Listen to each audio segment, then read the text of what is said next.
Ipagmalaki ang galing na meron tayo, ilantad ang likas nating talento, at magdala ng saya sa mundo. Sa harap ng pagsubok ay di susuko, para sa pangarap tayo'y porsigido. Magpakitang gilas na at magpapatalo, ipag-iwang natin ng Pilipino. Mula noon at hanggang ngayon, talento natin ng bida. Mula sa simpleng bakuran hanggang entablado natin ipakita. May pagsubok man ng Pinoy, pinalalakas ng saya. San man tayo sa pulot, sumbesibay, lakay, maniga. Sama-samang pakita ang galing nating katropa sa kapwa ko Pilipino.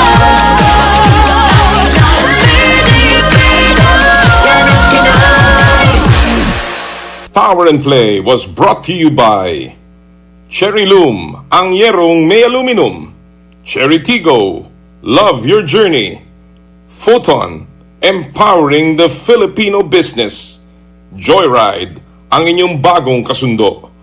And N Plus Gold, tanda ng pagmamahal. Halina't makinig, talakayin natin ang larong gusto mo. Pag-usapan natin, ibida ang hilig ng bawat Pilipino na merong taglay na galing.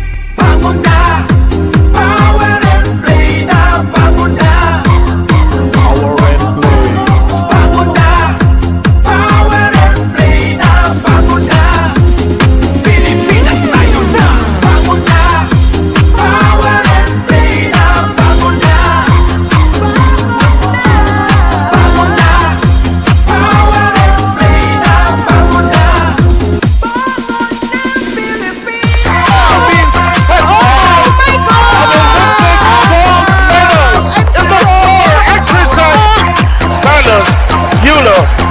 With 2 gold medals. Power and play with Noli, Eala. Hindi po pinalad ang ating Gilas Pilipinas sa second window ng FIBA Asia World Cup qualifiers kontra New Zealand Tall Blacks. Pero ang katanungan, meron ba tayong nakitang silver lining na pwede natin pong sandalan patungo sa mga susunod pang laban ng ating pambansang koponan? Pag-usapan po natin lahat yan sa huling araw ng Pebrero. Naku po! Kaya po, bango na! Power and play na! Magandang umaga mga kapatid! Kamusta po kayong lahat dyan? Sana po nasa mabuti kayong kalagayan kung saan man kayong dako naroroon. At of course, binabati po natin lahat ng ating mga suki, mga patuloy pong sumusubaybay sa ating palatuntunan ng Power and Play sa 105.9 True FM. Lahat po ng mga pauwi na dyan, ng mga nagmamaneho o di kaya ay papasok sa kanilang mga tanggapan. Easy lang po. Sabado, weekend, medyo relax tayo ng konti.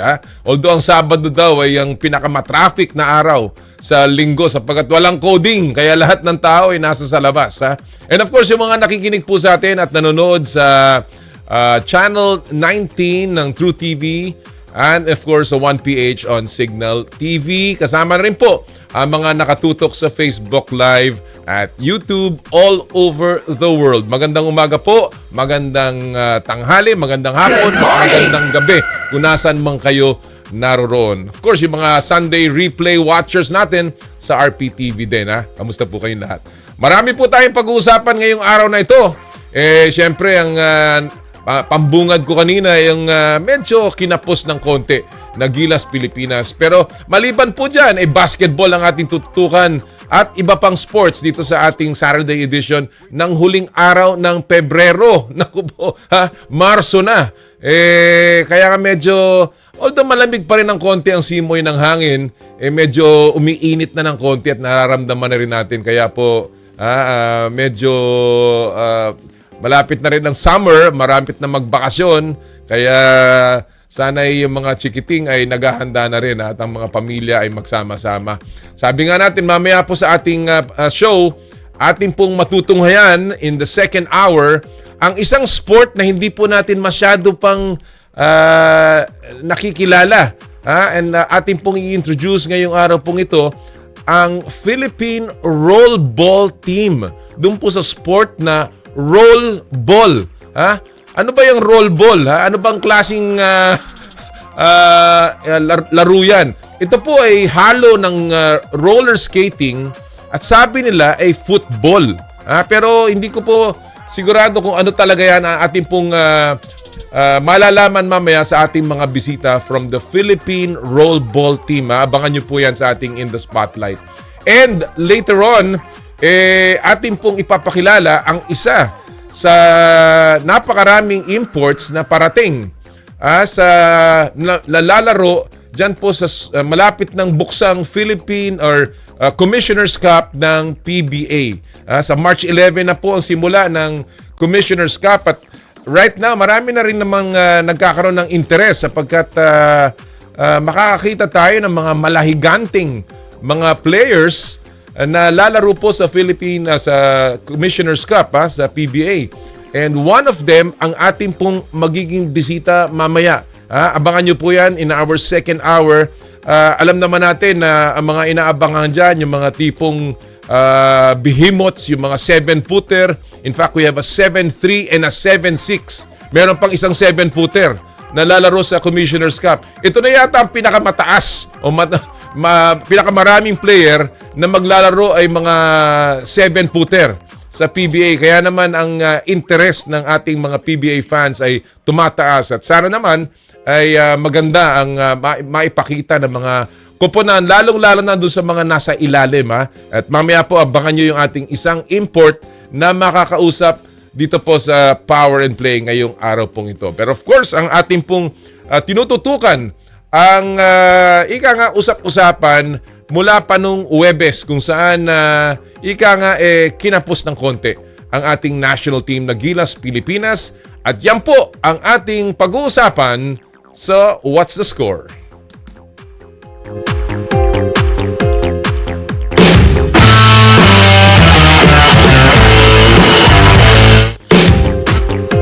Kinapos ang Gilas Pilipinas kontra New Zealand 69-66 sa kanilang 2027 FIBA World Cup Asian Qualifier window. Ito yung second window po ng ating team kung saan nung first window nanalo tayo ng 2 beses kontra Guam. At kahit dikit ang laban, walang nakikitang moral victory si Gilas Pilipinas head coach Tim Cone sa talo ng national team. Lumamang pa ng hanggang 7 points ang Gilas sa first quarter pero agad yang nabura ng Tall Blacks nang umabante ng double digit papunta sa final period. Kinapos ang comeback ng Gilas sa dying seconds at di pumasok ang panabla sa Hail Mary shot ni Dwight Ramos. Kaya po, yun nga ho ang naging takbo ng ating laban kontra New Zealand Tall Blacks. And of course, this is our first loss dito po sa FIBA Asia Cup qualifiers. At kung inyo pong mapupuna doon sa larong yon ng ating national team, lumamang nga tayo sa first quarter. Maganda yung panimula, lalong-lalo na ni CJ Perez who scored 10 points of his 15 sa first quarter alone. And then, kumamada pa yung bagong salta ng Gilas Pilipinas na si Juan Gomez de Leaño na nagpakita rin ng napakagandang performance. 10 points ang kanyang nagawa sa laro laban sa New Zealand Tall Blacks. But after konting adjustment ni Coach Judd Flavel ng New Zealand, nakahabol po ang Tall Blacks. Maraming katanungan, tungkol dito sa ating paglalaro. Marami nagsasabi, 3 puntos lamang naman ang natalo at muntik na tayong makapagpa-overtime. Siguro kung nagkaroon pa ng konting pagkakataon at hindi nakuha yung isang offensive rebound nung player ng New Zealand, yung matangkad, yung si, Wetzel yata, yan, Wetzel. Nakakuha siya ng offensive rebound in the final seconds of the fourth quarter, kaya sila umangat po ng 4 na puntos, no? Bago, of course, nakabawi si Dwight Ramos. But again, maraming what's and ifs. But one thing is sure, si Justin Brownlee ay naging tahimik na tahimik dun sa larong iyon. At aminado naman si Coach Tim Cone at sinabi rin naman ng New Zealand coach na ika nga ito pong si Justin Brownlee ang talagang tutok ang depensa ng Tall Blacks. Brownlee ended up, mga kapatid, Justin Brownlee ended up with 4 points, 6 rebounds, 2 assists, and 4 turnovers. Siya po ay may plus-minus rating na 4 dun sa laban na yon. But again, yung 4 na puntos po ni Justin Brownlee on 20% shooting ay katakataka. Sapagkat alam naman natin pong itong si Brownlee ay maaasahan kahit ano pang ibigay mong depensa, nakaka-adjust siya. So again, marami pong katanungan. Aminado si Coach Tim Cone na masama yung laro ni Justin Brownlee pero hindi dapat daw ang buntong sisi ay mapupunta sa ating naturalized player. And true enough, dahil marami rin namang mga players na, or at least ang New Zealand, nagpakita rin sila ng kanilang galing dun sa laban na yon.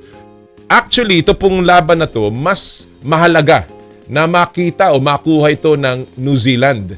Sapagkat in the first window, 2 beses pong tinalo ang New Zealand ng Australia doon po sa first window. Kaya po 0-2 in record nila dito po sa grupo natin kung saan dapat before this game tayo po itabla sa Australia with a 2-0 record. Ngayon po ay tayo may unang talo at ang New Zealand ay nakakuha ng kanilang unang panalo. Again, how important is this window? Napakahalaga po to wag po nating baliwalain. Ika nga, sabi nga ni Coach Tim Cone, ito po ay steps towards getting into the next round with a good record kung saan po makakatapat natin yung mga Middle Eastern teams na naghahabol din po ng lugar patungo sa World Cup.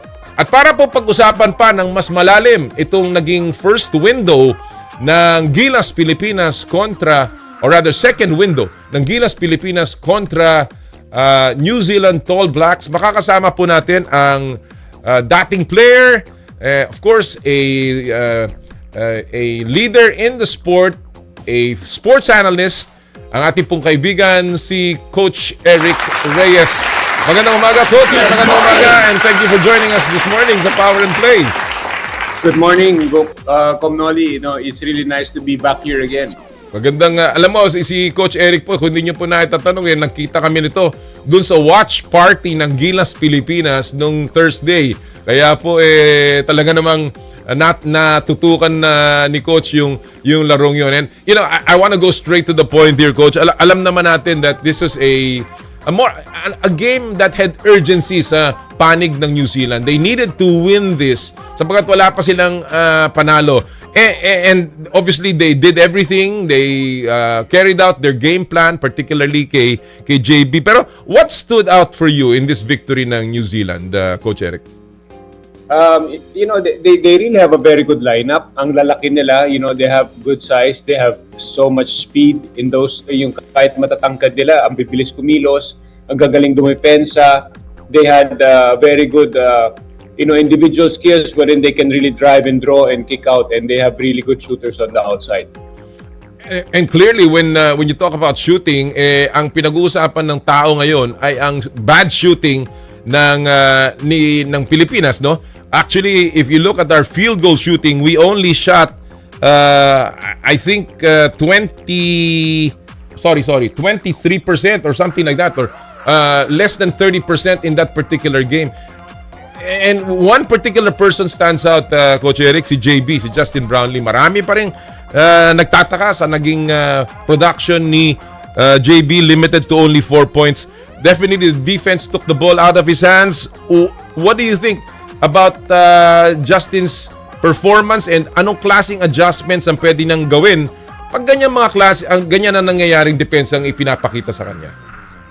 Well, the way I saw we both saw the game, last time out. Tapos, ang ginawa talaga ng New Zealand, they were really pressuring hard. They would double team. They would try to get the ball out of his hands. They had very good individual defense. Kasi pag may maganda individual defense mo, it's not really easy to get an open man or to once kasi hindi mo ma-break down yung depensa, mahihirapan ka, you'll be forced to take a really hurried shot. And that's what's really been happening. Pag masama ang laro ng your best player in JB, who saved us so many times in the past, that's why hindi talaga natin pwedeng sabihin na, he's not good and all that because, inulit-ulit na niya in the past. He's really saved us even in the world level. Syempre, other people would really have to step up. Even in all leagues, even in the NBA, PBA, or any professional league, if your best player cannot really score, he's defended well, we don't know his condition, baka meron iniinda rin injury yan, syempre hindi naman dinidisclose yan. So, things like that would happen because a bad game or sa sobrang ganda ng defensive game plan sa'yo, it really would limit you. Kasi wala talaga siyang open look Hindi talaga tulad ng mga dating game. It was never an open look when he can really set and really take a nice clean shot. Walang ganon. So, I think, maganda doon, lumaban yung mga bata. They really played very well. We saw a lot of other individual talents. That's right. Marami tayong nakitang ibang potential na talagang in the future, sila yung talagang gagawa dyan. So, that's going to be good. In this kind of tournaments, lalabas talaga yung mga ganyan wherein you see other talents. And we always have to remember, it's not an individual game anymore. It's not like a Tony Harris back in 1992. Give him the ball, get out of the way. Wala nang ganun ngayon, no? Kasi nga, sobrang ganda na ng defenses. You really need a 5 guys to really be ready. In fact, not only 5. Guys coming off the bench, if you notice, talagang mabilis rin yung palitan ng tao. So you have to be ready, you have to produce, you really have to help out. Alam mo, maganda yung sinabi mo na ngayon ay talagang 5 you need 5 players on the court that are playing well together to really produce a win. And obviously, Justin Brownlee, pag mga ganyang panahon na talagang nakatutok sa kanyang depensa, can do many other things. Play decoy. He can become a playmaker. That's something, of course, that hinahanap din natin. Of course, rebound. In particular, I thought that in that last play, nung nakuha nung si Wetzel yung offensive rebound in the last few seconds and put it up to up their lead to 4, I thought JB, who was in the middle of the play, could have also helped out. But of course, that's all water under the bridge right now. Alam nating tinutukan ng New Zealand si Justin Brownlee. But you mentioned really new guys who have stepped up. AJ Edu was a revelation dito sa larong ito. He did not score a bunch, but he did more than that, and he was a plus 22 sa kanyang plus-minus efficiency. He had 11 boards, 3 rebounds, 3 blocks. He had 8 offensive rebounds and only 2 turnovers. Clearly, Coach Eric, si AJ has improved. Anong nakikita mong blossoming ng laro niya dito sa game against New Zealand? I felt it's really his maturity, yung experience. AJ came into the team really long ago. Marami na siyang mga pinaglaruang tournament. He played in the World Cup when the games were held here and many other tournaments that he has really bailed us out. So, with any player, the maturity, dumadating talaga yan. So he is at the prime, of his basketball career, wherein he can really help us out defensively. You see AJ, he was able to really get around the defenses. Ang lalaki ng taga New Zealand, they're very strong. And what really impresses me is their wings. They're like 6'9", maybe ang tatangkad, tapos sabay ang bibilis ganong klaseng makakalaban talaga natin. There's a lot of athleticism, height, and speed. That's why isa rin yan sa dahilan kung bakit na-open si AJ kasi nga the defenses are so quick. Naiiwan ngayon minsan yung mga guys like katulad ni QMB, ni AJ Edo, naiiwan nila yun sa ilalim. He had a nice dunk in the second half after all the stops, no? So lalabas talaga yan. Their defenses of New Zealand was really very good in the perimeter. Hindi kahit sa decoy nga ni Justin Brownlee, hindi basta-basta maka-decoy kasi ang bilis silang rumicover Wala tayong I hardly saw a clean look of our players. In fact, like guys like Carl Tamayo, they're very good players, they're good scorers, shooters. Pero hindi siya basta-basta makakuha ng magandang set kasi ang bibilis rin rumicover. So, ganun ma-open si AJ sa ilalim because when defenses are like that, he moves well without the ball now. He's really getting a lot of good looks under the basket. Plus, he always keeps the ball alive. That's why nabibigyan tayo ng chance, to get another shot. Before I leave before I go to the shooters, but let's stay with the big guys. QMB, Quintin Meliora Brown, first time here in the window, and again, isa siya sa magandang ipinakita, 7 points, 6 rebounds in that particular game, and he obviously may konting chemistry na sila ni AJ Edu when he was on the court. Do you see a future where you can have a Kai Soto, AJ Edu, and another big guy together? And what kind of team will that produce, Coach Eric? Well, magandang magandang kombinasyon because they have youth, they have the height, and then they're very mobile. So yun yung kailangan natin moving forward because in these kinds of tournaments, we have seen the difference of what a 7-footer.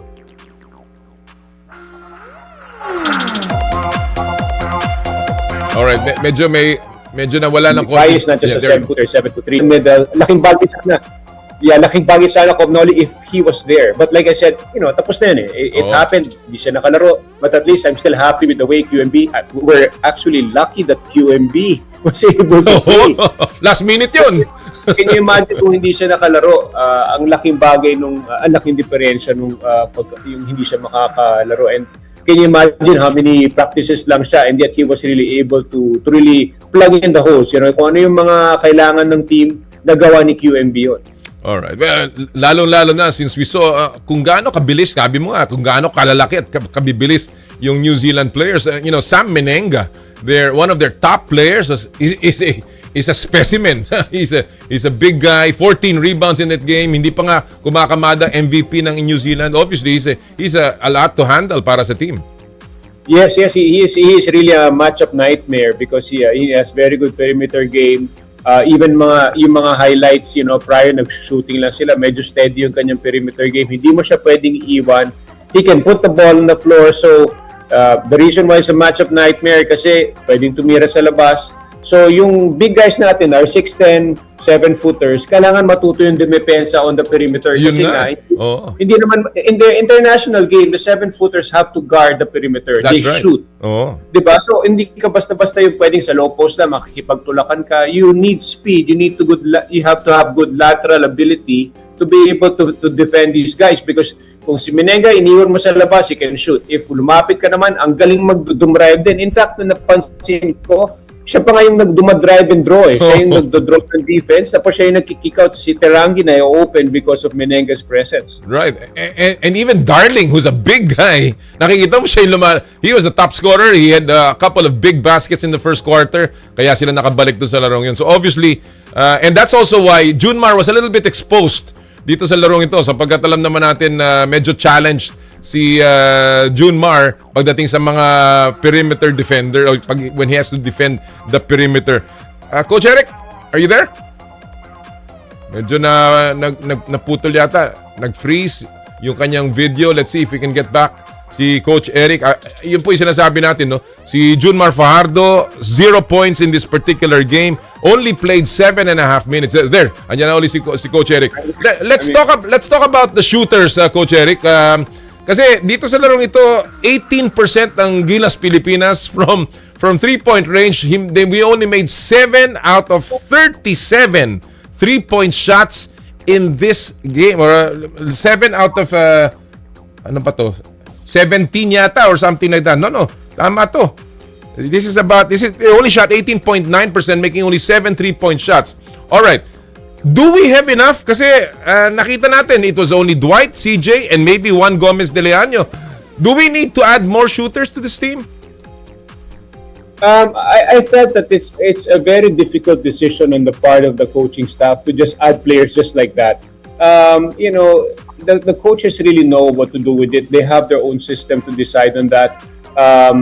Shooters, it's difficult kasi to add just like that because you have to factor in the height, you have to factor in the the quickness.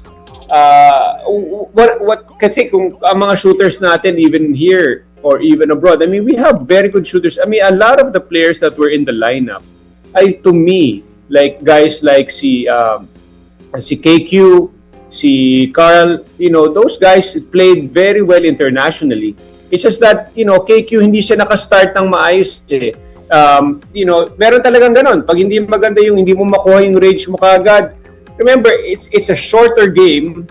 It's a 40-minute game rather than a 48-minute game in the pro. So, para kapag init kaagad, if you miss a couple of your shots, then you're gonna have a big problem because you need to gain that confidence through your defense so that you'll be able to really be more effective in the game. So, pero yun nga, the question is, do we need to add more shooters? Right now, I felt that we sent out a lot of the great shooters that we have.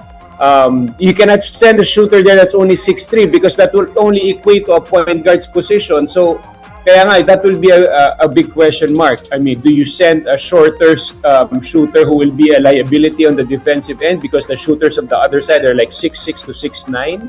Or do you choose a shooters around 6'7", 6'8"?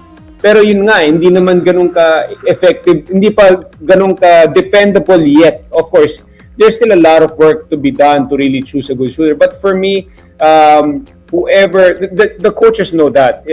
It's not an easy, especially it's all after the fact already, Noli, na natapos ang game, di ba, nakita natin na ganun yung problema, di ba? Gone are the days when you have a real defined pure shooter wherein ito si yung mga Alan kay Dick type, Alan kay Dick type. Shooter yan.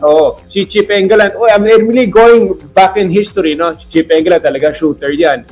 Pero hindi ganoon because in the international game, it's really it's positionless basketball already. That's right. So that's why you mentioned Matt Darling a while ago. Nainis ka ako kay Matt Darling kasi parang bagal-bagal niya. Na parang hindi nga mukhang magaling eh. Sabi ko, hindi parang overweight. Pero he spots up and just takes the three. He turned the game around when the Philippines started very well in the first quarter. Right. So, bigla lang siya pumasok. He was drawing the defense out.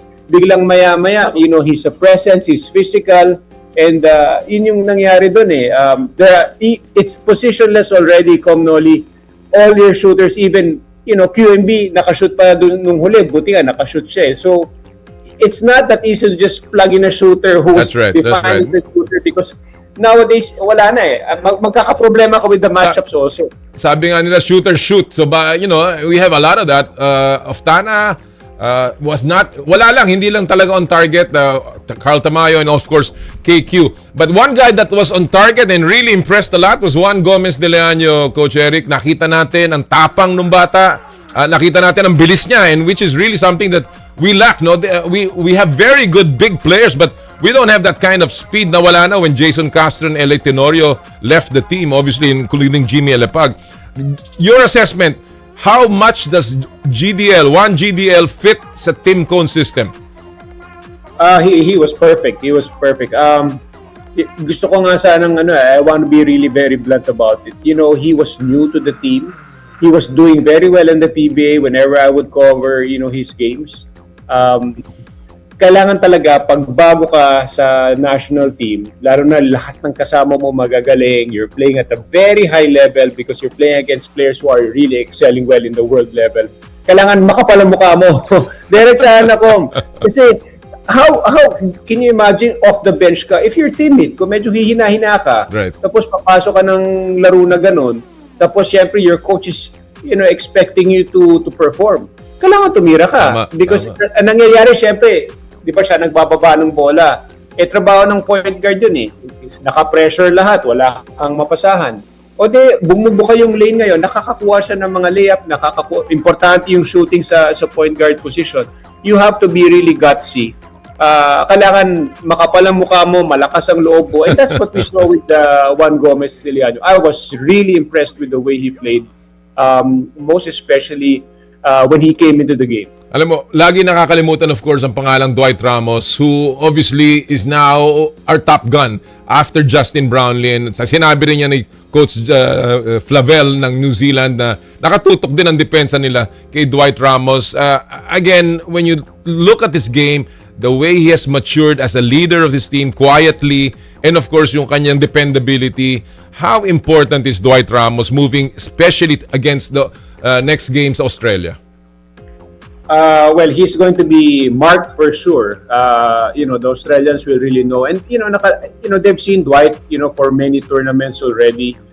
Most especially nung naglaro nga dito for the World Cup.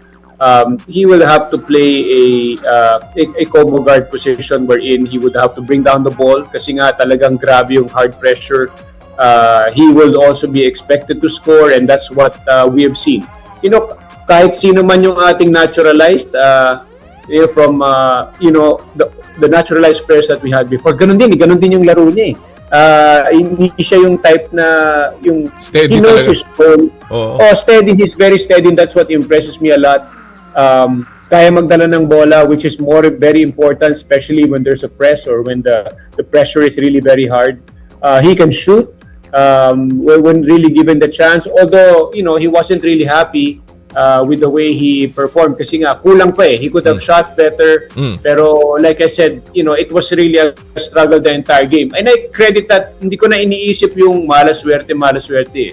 I would always credit that to the defense of New Zealand kasi wala talagang open look eh. Wala kang makita eh. So kung mabagal ang ball movement, they will really take advantage of that because in their international game, even the Europeans, you see a lot of passing first eh. Kaya mas mabilis gumalaw yung bola kesa sa pag dinidribble mo. But like I said, I've seen there's a big difference in the way we play because ang ganda na rin ng passing natin eh. Konting refinement na lang doon, and I think even Dwight will really benefit from that because he will really get a lot of open looks against the bigs of Australia. Obviously, we've got to shoot better, we've got to defend better against Australia. Well, how do you see our chances? Ano naririnig mo about this Australian team, and what do you think ang little adjustments that Coach Tim Cohn will have to make? Well, nung nakita nga tayo last time out, nag-usap kami ni Sid, I think ang Guam, hindi tinambakan ng Australia ang Guam eh. So, that was also a good game. I even thought that Jericho Cruz didn't play in the Guam game against Australia. But like I said, they can easily change the lineups. I haven't really seen yet in social media kung sino yung magiging lineup ng Australia. But their basketball is really tough. They're like probably in the top 5 in the world. Matchup-wise, of course, it will be very similar to the way New Zealand will be playing. Although sila doon, they have really good shooters. Ang ganda rin nila mag-ikot ng bola. They're very physical. We all know that. There's a lot of, in social media, pinag-uusapan parati yung nangyari in the past, 2018. But that just adds up to the color and to the drama of a basketball game, and hopefully all our countrymen would really support that game. For sure, it's going to be much harder. It's going to be like I expect Australia to be even better than New Zealand kasi di kita yung dalawang yan eh. But yun nga, malalaki talaga yan. There will be a lot of size, so hopefully, we shoot a lot better, and that's the only way we can really match up against this team. And of course, control the pace, defend well, and of course, the biggest adjustment, and which hope can happen, ay pumutok si Justin Brownlee laban sa Australia. Coach Eric, alam mo, kung ganun kaingay yung watch party sa laro bukas, I'm sure may laban tayo sapagkat yung 6th man ng Gilas Pilipinas will be in the arena, and we hope that we will pack it up tomorrow. And of course, behave lang tayong lahat sapagkat dapat pakita natin ang ating best behavior laban sa mga foreign teams na yan. Coach Eric, maraming salamat sa oras mo. We look forward to having you again on the show. Maraming salamat. Always enjoyed it, Com Noli. All the best, you guys. Mga kaibigan, ang ating pong kaibigan and sports analyst, basketball analyst, and a terrific gentleman off the court, Coach Eric Reyes.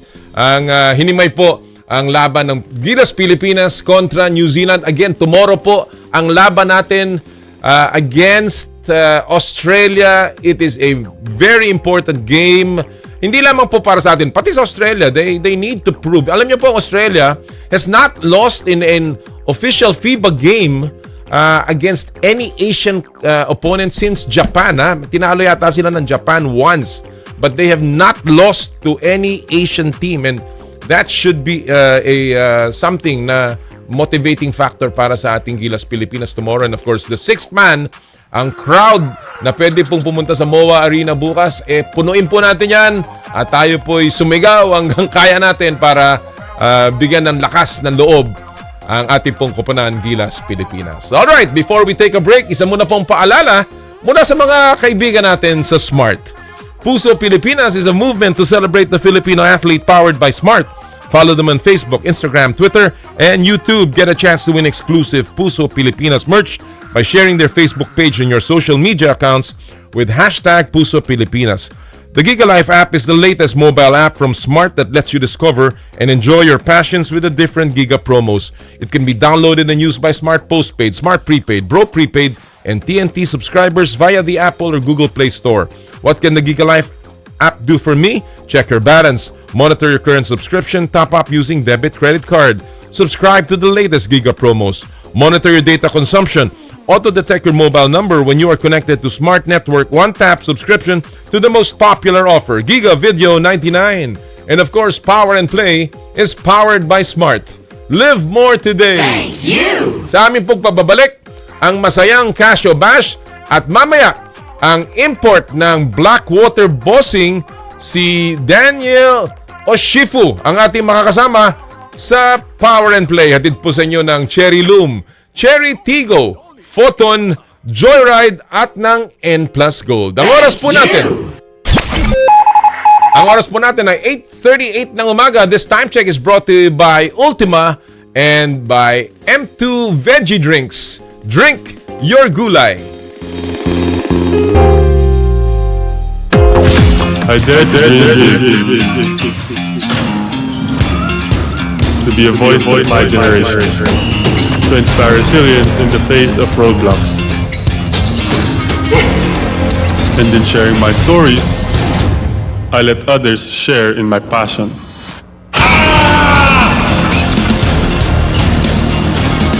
Follow Kai's stories on Twitter and share yours with Smart Double Giga Stories.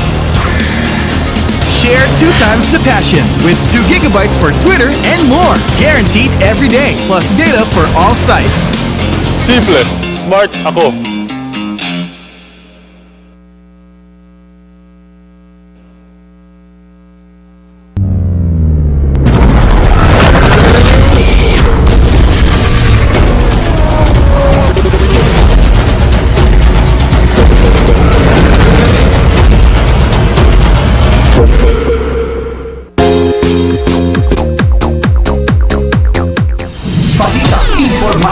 Serbisyo sa 105.9 True FM. Laging true sa'yo, kapatid. Prepare delightful dishes every time with Technogas Technique appliances. Experience excellent cooking results with Technogas Technique's premium selection.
Partner Jera, medyo alam niyo po kahapon tinanghal yung kanyang first Father Santiago Gonzalez Memorial Golf Tournament, and congratulations to all those who organized this very worthy fundraising tournament.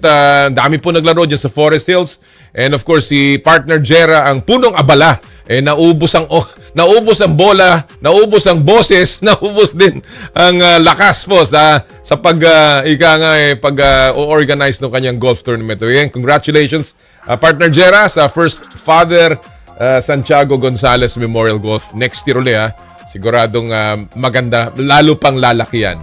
Alright, before we continue at ating pong ipakita o ihatid ng susunod nating segment, syempre, patuloy po ang pamimigay ng premyo ng Joyride Super App dito po sa Power and Play sa ating Joyride Top Up promo. Napakadali pong sumali at manalo ng mga premyo. I-download lamang ang latest version ng Joyride Super App. Kuhanan ng screenshot ang app's home screen.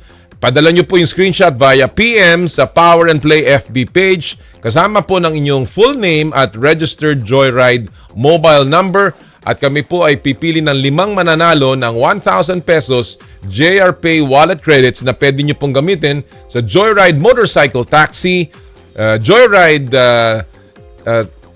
Taxi Cab, Joyride Delivery, Joyride Car, at ng Joyride Super Taxi Airport Transfer. Yan po ay handog sa inyo ng Joyride Super App, ang inyong bagong kasundo.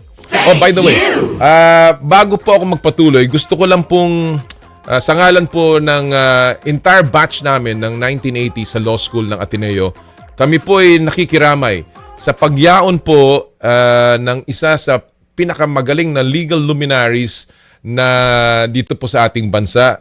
Ang pagyaon po ang passing of Dean Jose Maria G. Hofileña o si Attorney Joey Hofileña. Ito po ay siya po ay he passed away yesterday, and kami po sa buong Ateneo community ay nakikiramay sa kanyang pamilya. Si Dean Hofileña po was a member of the Commercial Law Department of the Philippine Judicial Academy and the Dean of the School of Law ng Ateneo de Manila University. Siya po ay he passed away due to pneumonia. Siya po ay nagsilbi din as the part of the Supreme Court Subcommittee for the Review of the New Code of Judicial Conduct for the Philippine Judiciary. Doon po sa mga gustong makiramay, I think there will be a service for him on Monday and Tuesday. Abangan nyo na lang po yung mga announcements tungkol sa the passing away of Dean Jose Maria G. Hofileña of Ateneo. Alright, at this point, mga kapatid, syempre, pasok na natin ang susunod ng segment dito po sa Power and Play ngayong Sabado ng umaga na lagi nating inaabangan sapagkat nakakasama natin dito ang ating mga kaibigan sa hanap buhay. Walang iba kundi ang ating masayang Casio Bash.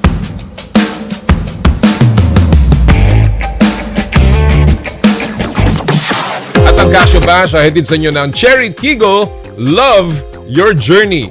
At ngayong araw pong ito ang ating mga kasama sa Casio Bash kung saan magbibigay tayo ng mga items na kanilang bibigyan ng kanilang opinion at sasabihin nila na cash kung sila ay sangayon o bash kung walang seal of approval. Ang ating pong mga kasama ngayong araw na to ay ang onesports.com correspondent at suki natin dito si Kiko Demigillo at ang Rappler.com, ang ating po kaibigan from Rappler.com at co-creator ng Pulso ng Bayan, si Philip Matel. Magandang umaga, Kiko and Philip. Thank you for joining me this morning.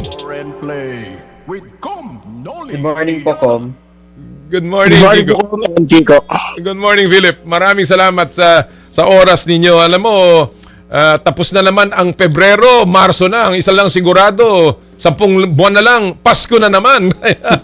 Pero, syempre, ang inaabangan ng lahat ngayon ay ang mainit na aksyon sa basketball. And talking about that, parating na ang PBA Commissioner's Cup on March 11 kung saan we will be seeing behemoths dominate the floor. Meron tayong 7-6 na si Sam De Guara, meron tayong 7-3 na si Bolbol, meron tayong 7-footer na si Marcus Lee at marami pang iba.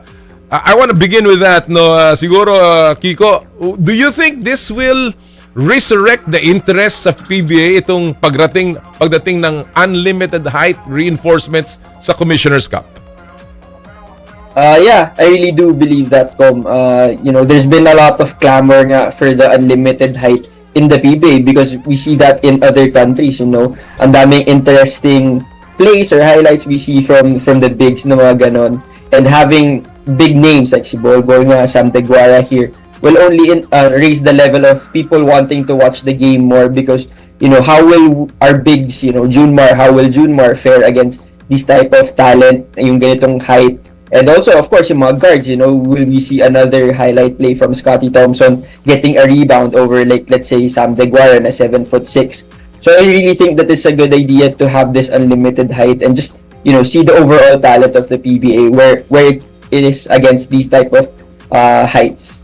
Oh, well, obviously, nung araw yan ang pinapanood sa PBA, kaya naman talaga sumikat ang PBA, yung mga the likes of Snake Jones, yung mga Cyrus Man, noon yung mga 6'9" na ano na tayo na nagigimbal na tayo para tayong nasa shock na sa laki. Ngayon ito mga 7'3", 7'6", ibang klaseng mama na to talaga. And obviously these are things na players that a lot of fans would like to see. Let me shift. Now, when you talk about big players, of course, the NBA is the home of big players, Philip. Alam naman natin dyan na nandyan si Wemby at napakarami pang iba. But right now, it looks like yung paboritong Oklahoma City Thunder ay medyo nagkakaproblema with a lot of their injuries and of course, their reigning MVP, Shai Gilgeous-Alexander. Sa tingin mo ba, Philip, itong OKC ang paborito pa rin o do you think that the Spurs of Wembanyama are coming up at kayang agawin ng corona mula sa OKC? Naniniwala pa rin ako, Com, na ang OKC pa rin ang favorite sa championship despite the injuries to SGA and the other people. Kasi ang nananaig talaga sa playoffs ay experience. It took OKC some time para mag-champion kasi 2 years ago, noong 2024, sila na yung number 1 seed sa West pero natalo pa rin sila ng much more experienced Dallas team. Ito namang San Antonio, never pa silang umabot ng playoffs and baka mabigla yung ibang mga players pero kaya naman sila kumukuha ng mga veteran na may championship experience na tulad ni Luke Cornett. Samantalang dito sa East, malakas pa rin ang Detroit Pistons, malayo ang kanilang lamang, ang New York Knicks, and siguro yung Celtics kung bumalik man si Jason Tatum.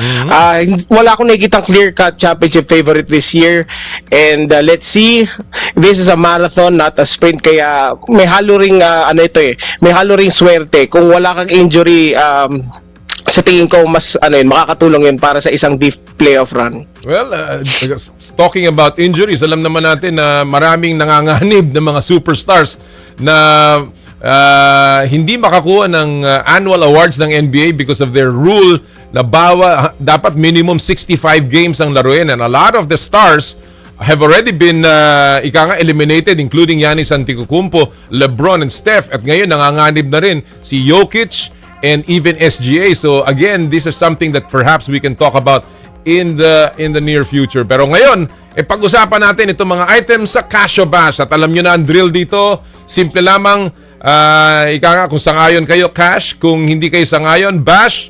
And of course, opinion nyo lamang ang mahalaga. Bato-bato sa langit, tamaan, wag magagalit. And let's begin with our first item of the morning. Well, ipinagtanggol ni Coach Tim Cone ang lackluster performance or scoring performance ni Justin Brownlee kontra New Zealand. Casio Bash, kailangan ang simulan ng Gilas na incorporate ang next in line kay JB sa mga susunod na FIBA windows. I'll begin with you, Kiko. Go! I have to put that as Cashcom, but not, I would say, right away sa next FIBA window. I do think na, Justin Brownlee has some gas left in his tank, meron pa siya mapapakita. I mean, he was really just guarded well by New Zealand, and I think that was all the game plan. They shared niya na, si Justin talaga yung main focus nila. But But I also do think that Gilas has to prepare for the future. You know, if Benny Boatwright becomes available na, you know, his naturalization becomes, you know, processed na, I think there has to be a time na you have to include him na in the pool and maybe possibly play him over Justin. But right now, you know, the system has been working. You know, we have been doing well. It's just that we need all our players available here for the next window, and you know, maybe we can actually beat New Zealand and put up a good fight against Australia in the coming window. Excellent points. Philip, same matter. Kailangan na ba napaghandaan ng mawawala na si JP sa next FIBA windows? Go! Ang sagot ko dyan ay cash. Well, sa kasamaang palad, Justin Brownlee is already in the sunset of his career, and what a career it was. Yes. Could you imagine yung mga panalong na ibigay niya sa atin sa kakapiranggot lang na panahon sa Gilas Pilipinas? Asian Games gold medal, OQT win kontra Latvia. Kaso kailangan na rin natin ng succession plan para sa samahang basketball ng Pilipinas na maghanap ng hahalili kay JB dahil hindi na bumabata ang ating kababayan at 37 years old. Kailangan na rin mailakad sa Kongreso ang naturalization bill ni, katulad nga sinabi ni Kiko kanina, si Benny Boatwright, and perhaps maghanap pa tayo ng mas malaking pool dahil of course hindi natin alam kung may injure ba siya or unavailable. Dahil ang mga tulad ni Benny Boatwright and Justin Brownlee, sa aking opinion, ay ang pinaka-importanting posisyon sa basketball ngayon. May mga ball handlers na naman tayo tulad ni Dwight Ramos at saka mga big men tulad ni QMB. Ang kulang na lang ay magagaling na wing at doon tayo nadadali madalas. Sana naman maipasa na ang naturalization bill ni Benny Boatwright upang maipagpatuloy ang pangarap na makabalik tayo sa Olympics. Isang pagkakataon na huli pa nating nasilayan or hindi pa natin nasisilayan karamihan sa atin noong 1972. Excellent. I totally agree with the two of you. Alam nyo, alam naman natin kung gaano kamahal ni Coach Tim Cone si Justin Brownlee, because not only is he a tremendous player, napakahusay, and of course napakatinong tao, but also because alam na alam niya ang sistema ni Coach Tim Cone. But sabi nga nila, Father Time is undefeated. 37 years old and counting kay JB. Nakita natin yung injuries na nung araw ay wala. All of a sudden, nakikita na natin na lumalabas na ang sakit sa kanyang katawan, and of course, yung milyahe sa kanyang paglalaro. And I think it is not a knock on JB.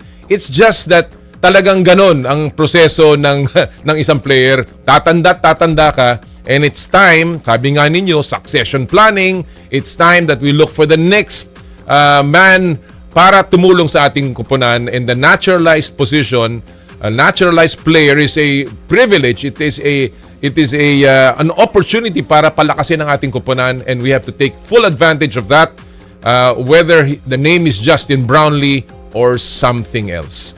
All right, let's go to our second item of the morning. Naku, alam naman natin ang NBA ay painit ng painit, at hindi lamang sa court kung hindi sa labas, kung saan lalong umalat ang imahe ni Kevin Durant, a legend sa game, sa basketball community, kasunod ng paglabas ng KD leaks, aba? KD leaks, kung saan tinatrash talk umano ni KD ang kanyang current at ex-teammates at mga coach. Naku po, cash o bash. Dahil dyan, iti-trade ng Rockets si KD sa off-season. I'll begin with you, Philip. Go! Ang aking opinion dyan ay cash. Matinding pang-aalipusta sa mga teammate ang di umano'y binitawan ni Kevin Durant sa tinaguriang KD files. Kung ano-ano ang tinawag niya sa kanyang current teammates, pati na doon sa mga dati niyang teammates at head coach na inihalin tulad pa sa mga diktador ng kasaysayan. Dahil hindi ito pwedeng sabihin sa ere, wag na lang natin ulitin yung mga sinabi niya. Malaki ang chance ang matrade ngayon ni Kevin Durant sa off-season dahil mukhang hindi na naman siya masaya sa kanyang koponan. Nakita naman natin yan sa Oklahoma City Thunder, sa Golden State Warriors, Brooklyn Nets, Phoenix Suns at ngayon sa Houston Rockets. Mukhang wala na namang satisfaction itong si Durant at hindi na naman niya nakuha ang ginugusto niyang timpla. Kaya dapat na lang siya ipamigay muli. madali namang mako siguro ng kapalit ang Houston Rockets para kay KD dahil hindi naman maikakaila na napakagaling pa rin niya at maraming maghahabol sa kanyang mga kupunan para sa kanyang serbisyo. Pero once again, 37 years old na si Kevin Durant at baka ilang taon na lang ang bilangin sa kanyang makulay na karera at very likely kung mag-retirement siya at the end of the season ay isang magiging first ballot Hall of Famer siya sa Naismith Basketball Hall of Fame. Despite the KD leaks. Kiko, go! KD leaks. Kailangan na bang i-trade si Kevin Durant? Go! I would have to be bashed there, Com, no? I do think na it has affected how the Rockets have played, but you have to think na they're third in the West, in a loaded Western Conference with a 37 and 21 record. And KD has been putting up the numbers, 26 or 27 points a night. And, I know that syempre ang laking factor yung ganyang type of issue, but the Rockets do need KD because without him, they're just another playoff team. They're not a title contending team. And KD will also need that kind of support around him. It has shown in the past na he can't do it, na siya yung nagbubuhat. You have a lot of players in Houston that are capable of helping him. I think they just need to, siguro maybe talk about it, or maybe try to fix it, because at the end of the day, with that kind of Houston team and with, Fred VanVleet and Steven Adams possibly returning next year naman next season, I think the Rockets have still a chance to win a title. Well, alam nyo, I will have to say cash dito na medyo pag ganyan. Kung totoo ito kasi we're talking about the KD leaks here. And if this is real, kung talagang mapapatunayan ito, medyo hindi maganda, di ba? But as Kiko said, pwede naman maayos.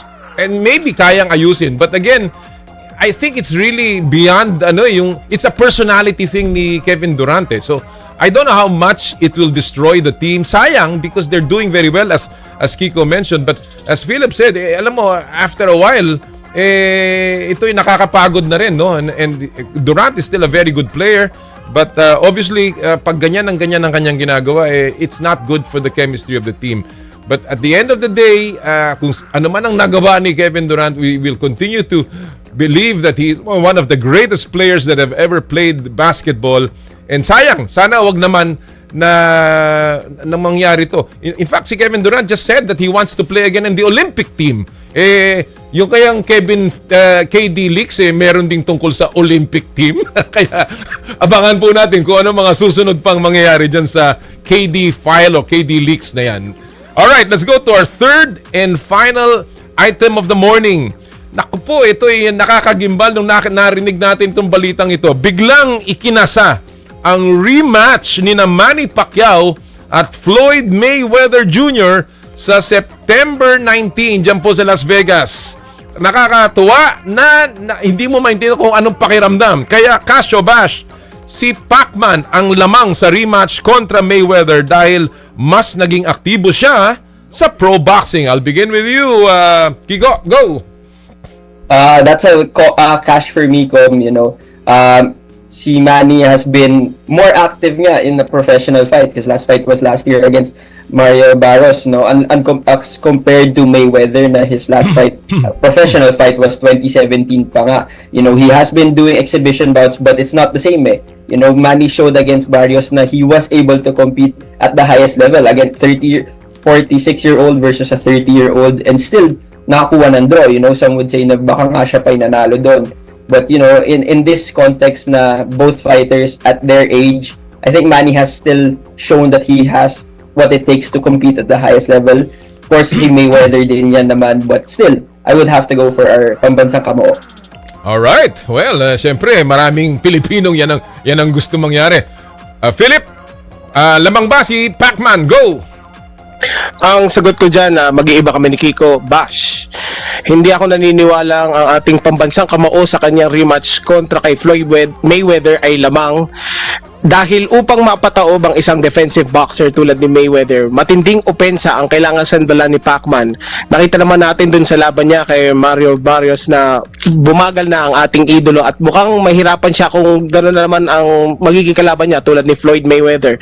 At kung tatakbo lang naman ulit si Mayweather ay magkukulang sa kinakailangang punto si Pacquiao upang umukit ng kasaysayan. Naniniwala pa rin naman ako na si Pacman panalo pa rin sa laban na ito dahil malaki kanyang makuha sigurong fight purse sa rematch na ito dahil mataas pa rin ang interest ng dalawang boksingerong ito sa sport. Readily available naman na Netflix sa buong mundo at maaring daang milyong tao ang manood nito live and on demand. Best of luck pa rin sa ating pambansang kamao. Of course, ako Cash, dahil unang-una love na love ko si Manny Pacquiao at pangalawa dahil alam ko maghahanda siya ng gustong-gusto. But I really think itong laban na to will be boring. Sasabihin ko na, I think si Mayweather will keep on running away. I don't think he will box. I don't think he will stake his unblemished record. At the very least, tatabla ang mangyayari dito. I think it will just be a fight na kung saan they will make money dahil sa laki ng interest. But at the end of the day, talagang si Mayweather will just, hindi, panayan, ano na lang ito, didepensa ng gustong-gusto. Hahabol na lamang ito na hindi magkaroon ng talo. But kung lamang sa lamang, syempre tayo lagi para sa pambansang kamao na si Manny Pacquiao. Kagaya na sinabi ni Philip, let's go Manny. Sana nga ay maganda maging pakita niya dito sa September 19. Alright, well gentlemen, maraming salamat sa oras na binigay niyo sa amin.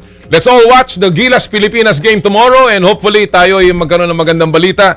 And of course, sa susunod na mga laro ng Gilas in the next windows. Thank you again, Philip and Kiko, sa inyong panahon. Thank you, Tom. Thank you, Philip. Good morning po. Mga kaibigan, si Kiko Demigillo at saka si Philip Matel, ating mga kaibigan sa Casio Bash. Alright, bago tayo mag-break, syempre sumilip muna tayo sa mga viral videos at pop culture sa mundo ng palakasan sa Stop and Pop.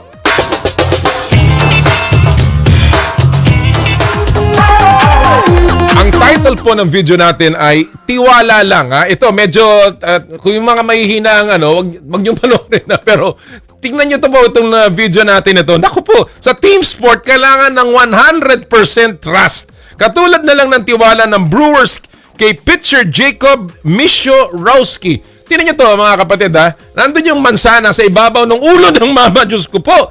Para ba naman pikit matang yang umupo ng may mansana sa ulo na walang mintis na tinamaan ng isang booming pitch? Panoorin nyo Bam! Sus, Mariosep. Kayo, papayag ba sa ganyan? At yan din po ang ating Stop and Pop. Alright, when we come back, ang ating pong makakasama sa ating pong show, ang import ng Blackwater Bossing, si Danye Ochefu. At mamaya po ang Philippine Rollball Team sa Power and Play. Hatid sa inyo ng Cherry Loom, Cherry Tigo, Photon, Joyride at ng N Plus Gold. Ang oras po natin 9:04 ng umaga. This time check is brought to you by Ultima at ng M2 Veggie Drink. Drink your gulay. I dare to dream big. To be a voice of my generation. To inspire resilience in the face of roadblocks. And in sharing my stories, I let others share in my passion.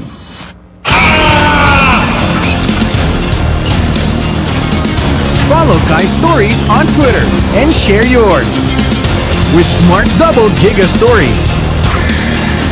Share 2 times the passion with 2 gigabytes for Twitter and more. Guaranteed every day, plus data for all sites. Simple, smart ako.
Kanina tanan, lalong-lalo na po sa ating mga nakikinig sa Cagayan de Oro and of course sa Cebu City. And I also like to say hello to all of our friends dyan po sa Binyan, Laguna, sa San Pedro, all the way to San Pablo City. Magandang umaga po sa inyo lahat. Again, yung mga nakakamiss Kijera season dyan sa Pangasinan, medyo nagpapahinga si partner dahil nawala ng boses. Pero babalik yan next week. I'd also like to say happy birthday, by the way, to my son, Ino, na magse-celebrate po ng kanyang birthday sa Monday. Happy birthday, partner. Happy birthday, buddy. Alright. Bago po tayo magpatuloy, syempre, kailangan po natin magpasalamat sa lahat po ng mga tagapagtaguyod ng Power and Play. All of these 8 years ng ating pong show, na kung wala po sa kanila, wala rin po ang inyong paboritong Saturday kasama sa almusal. And of course, pasalamat po tayo sa Cherry Loom, ang yerong may aluminum. Sa ganitong babago-bago ang panahon, mga kapatid, iinit, uulan, lalamig, kailangan natin na matibay at protektadong bubong. Dapat ang bubong ay yerong may aluminum kapag may aluminum chuck na pang matagalan. At isa lang ang alam kong dekalidad na yerong may aluminum, yan ang Cherry Loom, tibay protektado sa pang matagalang yero. Cherry Loom, ang yerong may aluminum. Thank you! Mileage Asia Corporation, roofing the nation with Cherry Loom, galvanizing the industry with Sumo brand GI sheets. Mileage Asia Corporation. Photon, empowering the Filipino business. Kapag komportable ang biyahe, ang sarap mag-long trip at iyan ang hatid ng Photon Vans tulad ng Photon Trans Van E, Photon Trans Van HR, Photon Traveler X, Photon Traveler XL, Photon Tuano at Photon Tuano Executive. Turbo diesel ang makina, walang bitin sa lakas at hatak. Meron manual at automatic transmission, pang negosyo, pang barkada at pampamilya. Merong 5-year or 150,000 kilometer warranty, whichever comes first. Pumunta o tumawag sa pinakamalapit na Photon dealership sa inyong lugar. Thank you! Cherry Tigo, Cherry Auto Philippines has given motorists yet another reason to switch to its 7-seater all-new Tigo REV Luxury Edition SUV. The all-new Tigo REV LE has posted a best-in-class fuel efficiency rating of 84.28 kilometers per liter gasoline equivalent, following a fuel eco run conducted by the Department of Energy in 2025. According to the DOE tests, the Tigo REV LE topped its class among vehicles evaluated across plug-in hybrid, diesel, and gasoline categories. The Tigo REV LE has a 1.5-liter turbocharged engine. It offers a combined electric and hybrid driving range of up to 1,400 kilometers on a full tank and charge. Grabe, ang layo na nun. The model also comes equipped with multiple safety and driver assistance features, including advanced driver assistance systems, adaptive cruise control, and Tigo 540 and a 540-degree camera system. Own a Cherry or a 7-seater Cherry Tigo REV LE. So visit your nearest Cherry Auto Philippines dealership and book a test drive today. Thank you! Joyride, ang inyong bagong kasundo. Bawat lakad, bawat biyahe, may Joyride na para sa iyo. Joyride MC Taxi para sa mabilisang solo rides. Joyride Car para sa comfortable at affordable na car rides. Joyride Taxi Cab para sa convenient metered rides. At Joyride Super Taxi Airport Transfer para sa hassle-free airport trips mo. Always safe at affordable, mag-book na mga kasundo. Thank you! M2 Veggie Drink. Drink your gulay. Game on! Hydrate right with M2 Veggie Drink. Packed with natural electrolytes from malunggay, okra, and ginger. It's gulay power in every sip. And yes, it's surprisingly delicious. Trusted by moms, loved by kids, perfect for school days, play days, and every day. Available at leading supermarkets and drugstores nationwide. Drink your gulay. Mag M2 Veggie Drink na. Follow M2's official social media accounts for more updates, promos, and healthy tips. Thank you! N Plus Gold, tanda ng pagmamahal. May bagong teammate sa Power and Play, ang N Plus Gold, adult nutritional powder drink para sa bawat laban. Powered ka with calcium, phosphorus, vitamin D3, essential nutrients for mobility, and bone strength at soy protein to support muscle development. N Plus Gold, tanda ng pagmamahal. Thank you! Ultima, vitamins and minerals with ginseng. Food supplement, Korean Panax, ginseng. Ultima. Thank you! Skin, your face and body anti-aging center with branches at Alabang and Green Hills, San Juan. Thank you! And Smart, live more today. Thank you! Maraming salamat po sa lahat ng ating mga tagapagtaguyod. Alright, at this point, we are ready to roll sa ating susunod pong bisita. Well, alam niyo po na malapit na. Pinag-uusapan natin the whole time on this show. The PBA Commissioner's Cup is ready to roll on March 11.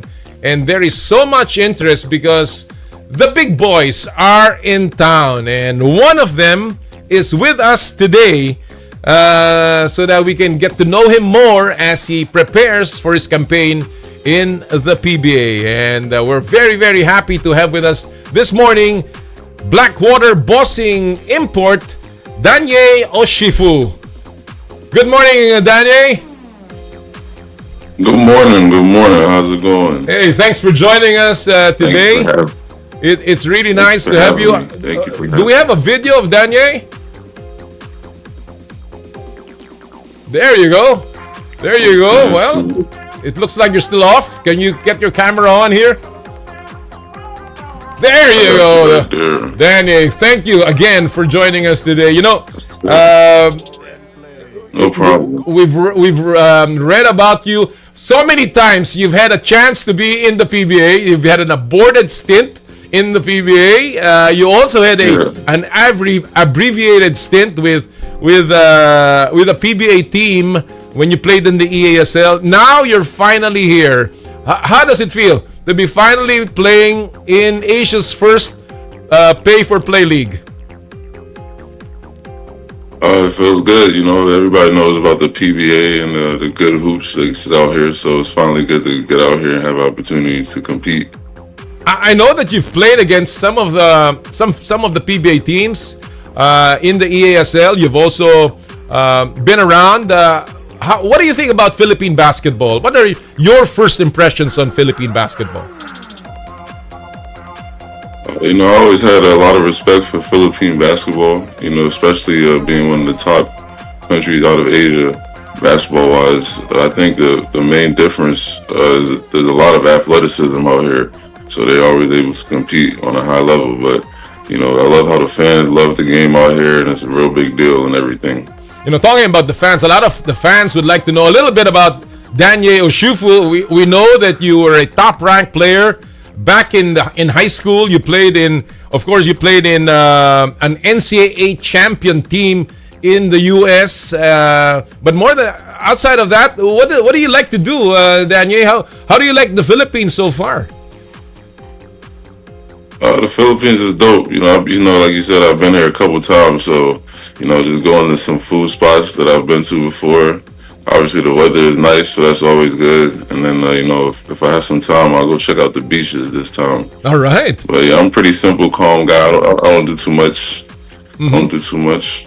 Growing up and building a career, who did you model your game after, and who were your idols? I would say Hakeem Olajuwon was one guy that I studied a lot. And then for mentality-wise, definitely Kobe Bryant and the Mamba mentality. Wow. So you try to take some of that stuff on and off the court for sure. And outside of the court, what does Danye like to do? Outside of the court, I'm a real simple guy. I be chilling. You know, I watch some Netflix here and there. Sightseeing. So sightseeing is cool when I'm in different countries, checking some stuff out. You know, your stats say it all. You've played in so many countries all over the world, particularly, of course, in Asia. You've played in Japan. You've played in Taiwan. You've played in Syria and many other places. And you've obviously won a championship with Villanova Tar Heels in that very memorable NCAA championship back in 2016.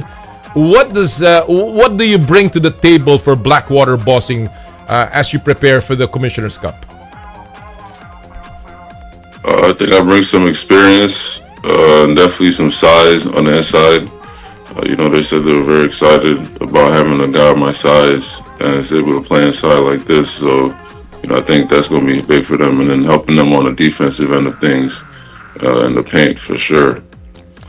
A lot of top imports are coming over for the Commissioner's Cup. A lot of them are already in town. Obviously, there is Bol of TNT, who is a celebrated and much talked about player. What do you think about Bol being in the PBA, and how do you size his game, and how excited are you to play against him? I think it's good for the PBA for sure. Having no height limit, letting a guy like Bol come in.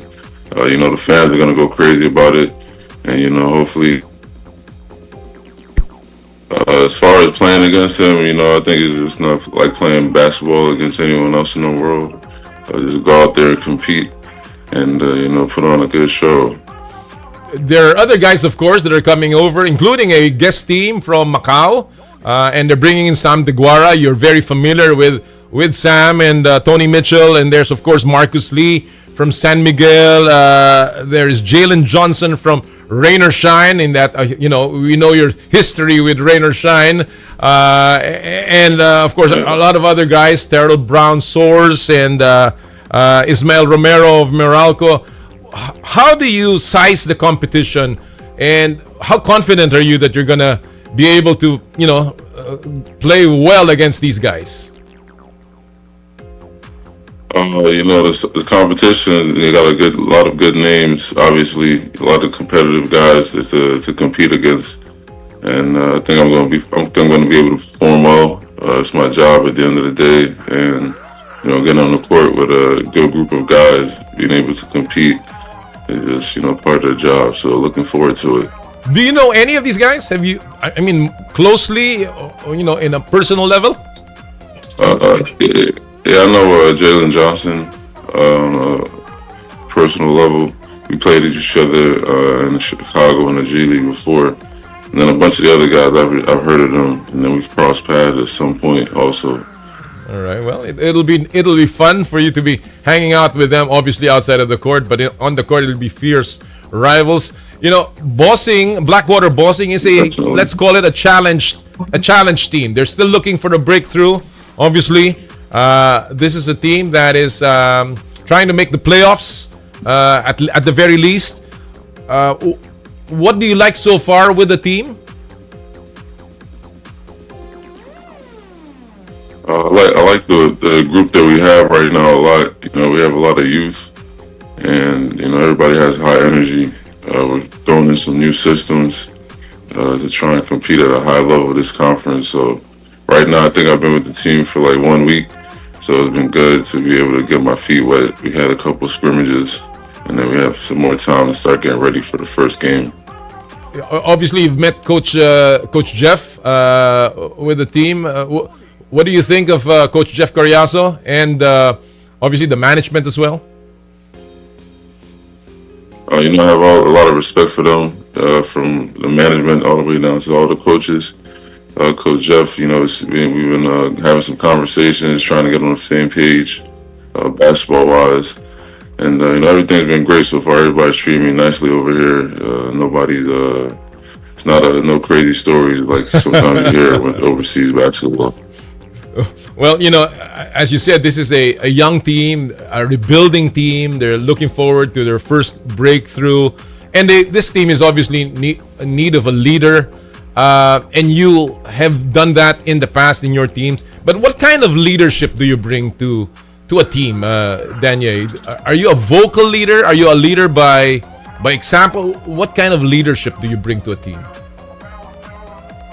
I would say I'm more so nowadays leader by necessity. So whatever kind of role that's needed, I'm able to fill that. If it's vocal, it can be vocal. But I more so like being the guy that just does it and have people follow that type of standard. I don't want to do too much talking. Just show it on the court, show it off the court, and go like that. You look like a chill person, Danye. Is that accurate? Yeah, I would say I'm pretty chill. You try to stay cool, calm, and collected out here in this life.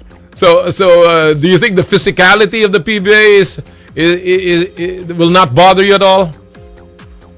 Oh yeah, I mean I've been getting fouled my whole life since I played from when I was younger all the way till now. So, you know, I'm sure they'll miss some foul calls, and you know I'm sure they'll call the right ones when they can.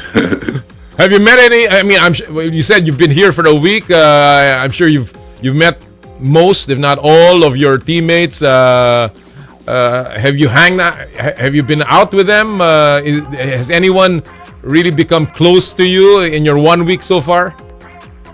No, none of my 1 week so far. It's not that easy to get close to me, but yeah, I'm just getting the chance to meet and get to know everybody on a name-to-name, day-to-day basis. So, you know, it's just like I said, we have a bunch of guys, and you know, I think we're just building on a day-to-day level, and we'll get closer as we get closer to the game days. How is your conditioning? Are you getting used to this kind of weather? Are you getting used to having to play for maybe 48 minutes in a game? Yeah, you know, ever since I came to Asia to play, I've been playing most of the minutes of the game. I'll say the only difference is it's 12-minute quarters out here. So, but you know, last week we played 2 scrimmages. I played both of them, you know, high minutes. So I think I'll be able to, you know, handle what needs to be handled out there. And that's exactly what Blackwater needs right now.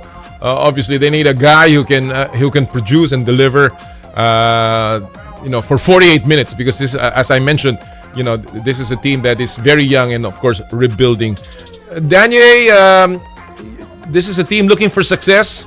What is your attitude towards success? What do you think will define you in this particular conference as being successful for Blackwater? I think, you know, obviously getting more wins in the last conference, and you know, just attitude towards success. Just, you know, you have to be willing to wake up and do it every day. You know, so not everybody wants to wake up, stretch, and do mobility, get some extra shots up, go to practice, hydrate the right way. But if you want to be successful, those are the little things that add up to being successful. So just on a day-to-day basis, try to get 1% better. And then when we go out on the court, just going out and doing our thing, leaving it all out there that game. And of course, on the other side of the spectrum is adversity. How do you deal with adversity, with losses, with challenges, especially now that many of your teammates will be looking up to you? I mean, you know, kind of not dwelling on a loss or bad things that happen for too long. You know, Mamba mentality type vibes. Have a short term memory, like when you miss a shot, and then just be ready for the next opportunity. But I would say just keeping the right attitude on a day-to-day basis and controlling what you can control. That's your attitude and your effort. Well, you know, this may not be obviously your last time to come over to the Philippines, Daniel, but when you compare your other leagues that you've been to Taiwan, to Japan, to Syria, to many other places around the world. How does Philippine basketball compare to those?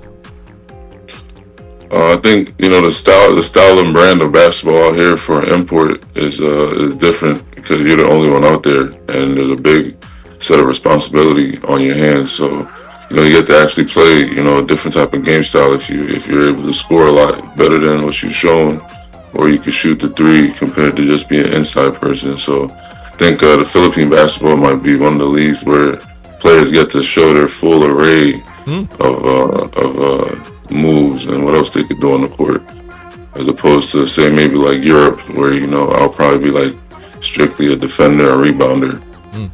Well, there have been a few imports that have come over who have shown and used the PBA as a stepping stone towards a grander place, you know, in fact, even going back to the NBA. And there have been others that have just enjoyed Philippine hospitality. Daniel, for you, what is still left for you? I mean, in your career, are you still looking for a bigger stage out there, or are you happy just just to be showing your wares here in Asia and just dominating the game here as a big man? Yeah, I mean, as far as career-wise goes, I've reached the peak of the industry playing the NBA. So now, I really just treat it like a job, just like any other industry. Just gotta wake up, go take care of my job, and then, do what I want to do in my free time. But yeah, I just want to keep building out here. I like Asia a lot, so building the Asia, a fan base and, getting more wins with different teams in different countries, that's cool for me. Wherever I could go to play basketball as a job around the world is a great thing too, because the ball is taking me to a bunch of different great locations. So never take that for granted, and just continue to go as long as the body can go. Absolutely, and everybody's got to be grateful for where they are, and obviously you are a guy that has taken the game and played the game with a lot of respect.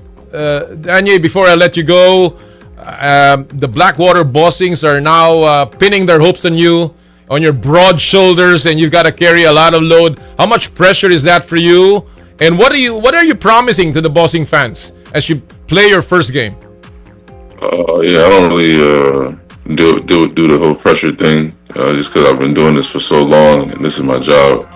But to the fans, we're gonna definitely be out there trying to get more wins for you guys and for ourselves, first and foremost.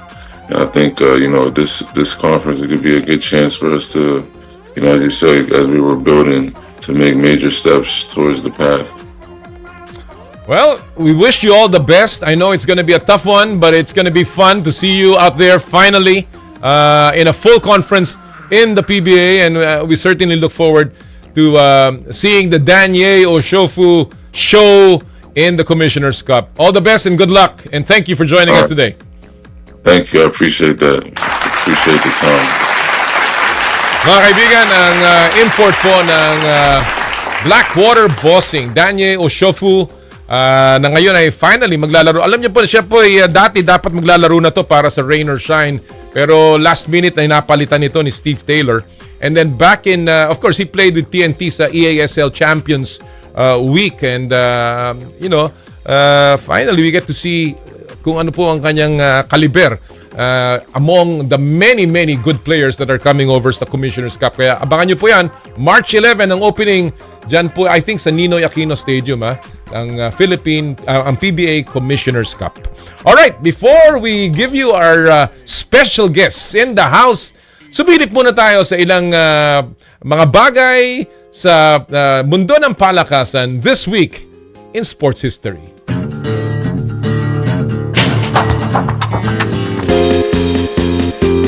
February 28 o 1960 o 66 years ago, nakuha ng USA ang kanilang pinakaunang Olympic gold sa men's ice hockey. Sa likod yan ng 9-4 victory kontra Czechoslovakia. Aabutin ng 2 dekada bago masundan yan noong 1980 Lake Placid Olympics. At 46 years ang hinintay ng Amerika para sa ikatlong ice hockey title matapos ang upset win ng US kontra Canada sa katatapos lang na Winter Olympics. US wins its first ice hockey Olympic gold this week in sports history. Very appropriate po yan dahil ang ating pong susunod na guest, hindi naman po to hockey o ice, pero meron pong ika nga ay similarity dahil sila po ay gumugulong din, pero iba pong laro ang ating pag-uusapan at yan po ang ating itatampok ngayon sa In the Spotlight.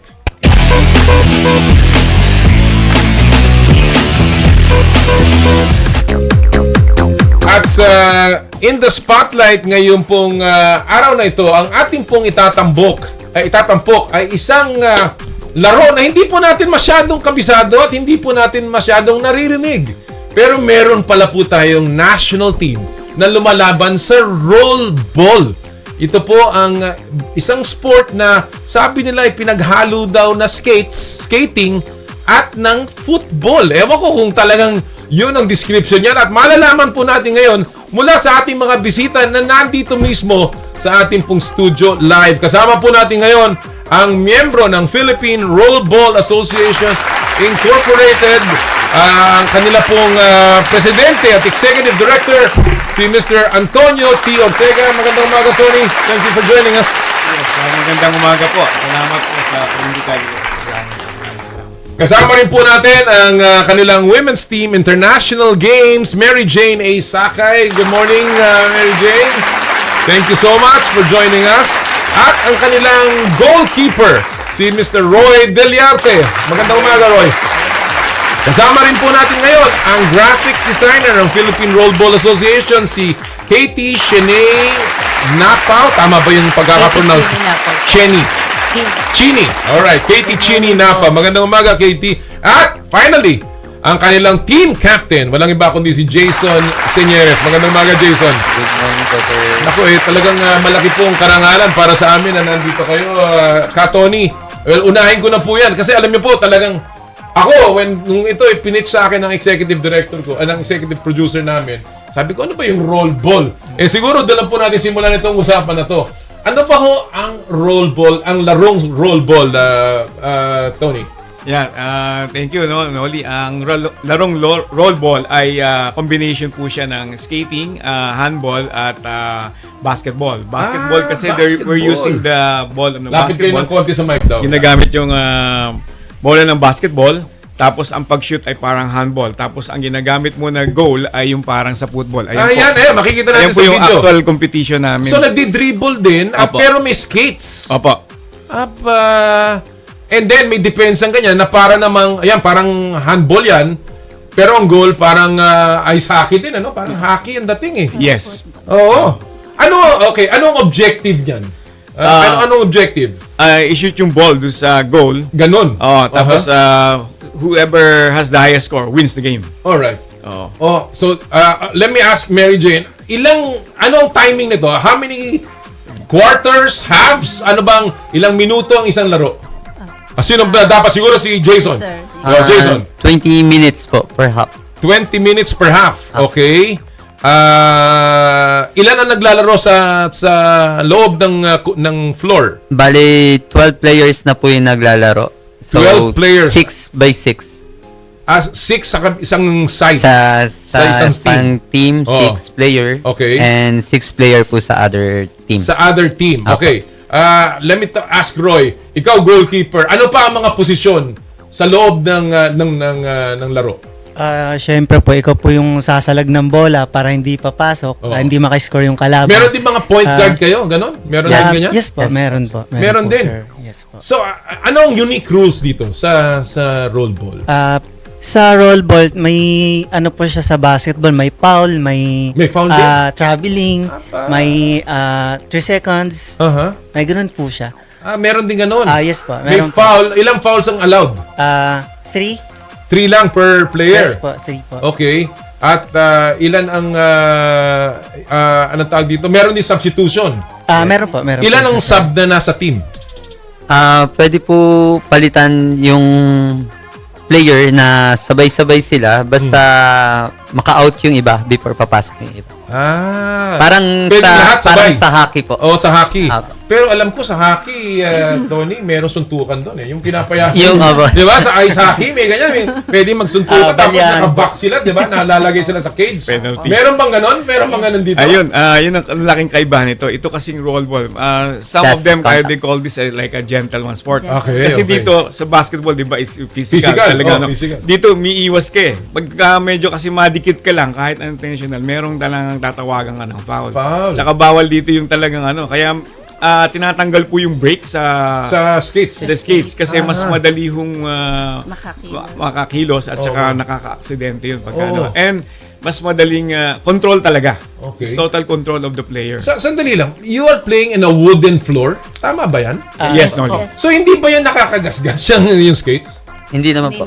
Hindi naman. So, kasi syempre, and then, okay, I wanna ask, kasi syempre hindi natin alam to, maybe I can go to, meron din kababaihan dito, Mary Jane? Yes po. So meron din. So this is, hindi mixed ito. Men's or women's? Apo. Yes, okay. po.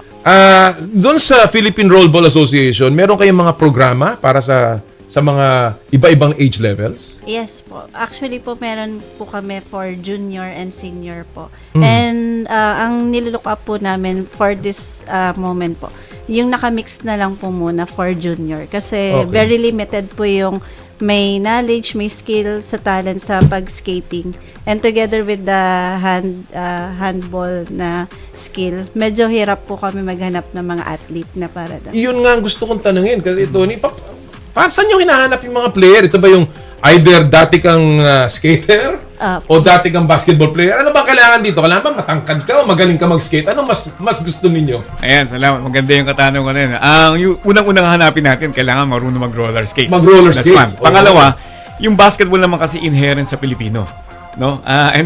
Almost everybody plays the basketball. So that's second in nature. And then, ano dito, yung speed. Tinanong mo kung kailangan yung height. Advantage pa rin yung height. Pero dito kasi is skill, agility. No? At saka, yung speed ang kailangan natin. Kaya minsan, naghahanap kami ng mga speed skater. And then, i-develop lang namin. Kasi iba po yung build ng mga, like si Coach Jason, more on the artistic siya. So, iba din naman yung build nun. Oh. Kaya, inahanap namin yung angko para sa rollball. Oh. And yun nga, itong last World Cup, ang lesson nga na natutunan namin is, we need to have an exclusive rollball court. Kasi yung court ng rollball is a little bigger than a basketball court. And right now, we don't have a rollball court in the Philippines. Okay. So, that's what we're lobbying among LGUs. And I wanna ask you, ito ba itong association nyo is already POC accredited? Ayun po, we have pending application but you can notice we are rollball association. Oo. Under the international rules, kailangan maging federation ka. Okay. So, ngayon po, we are in the process of converting to federation. Kasi ngayon po, nagtayo po si Coach Jason ng URS Rollball Association, si Coach MJ po sa Dasmiao Rollball Association. So, and then ito po then one in Cainta and also in Coron. Coron? Yes. Wow. So pagka nabuo na po namin yan, then with the leading of the PRB, magkakaroon na po ng federation.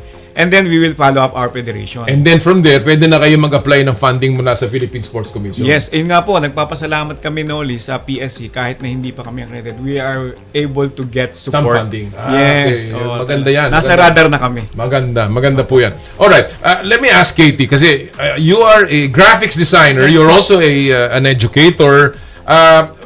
Paano may bebenta itong rollball sa tao? Kasi hindi naman natin masyadong kabisado, hindi natin alam. Unique itong larong ito, hybrid, ika nga. Paano nyo ibinibenta itong rollball ngayon sa mga kabataan, sa mga sports aficionados? Actually, as an educator po, binibenta muna namin siya. Siyempre po, we serve as a model. Then we use social media po as a platform. May mga posting po kami doon about our activities. And at the same time po, may plan po kami na makipag-partnership sa DepEd po para maging one of the sports din po siya na pwedeng laruin po sa mga school. Na ano nyo na ba yan?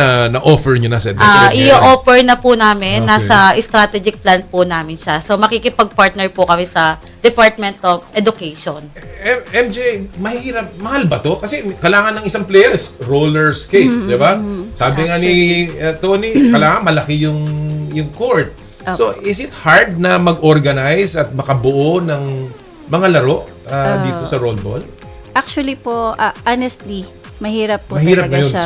so far. Po. Okay. Pero since we are praying na talagang mabigyan po kami ng spot na maayos po. Like yung gym or yung pinakapaglalaroan po. Kasi the best thing is yet to come. Alam naman po natin, we are still rebuilding, strengthening the team, and we really encourage people to be at our sports. Kung may talent sila or skills po, better na ipakita po nila, i-showcase nila yon. And siguro po kapag nandun na yung talents, yung skill, yung passion, everything will come.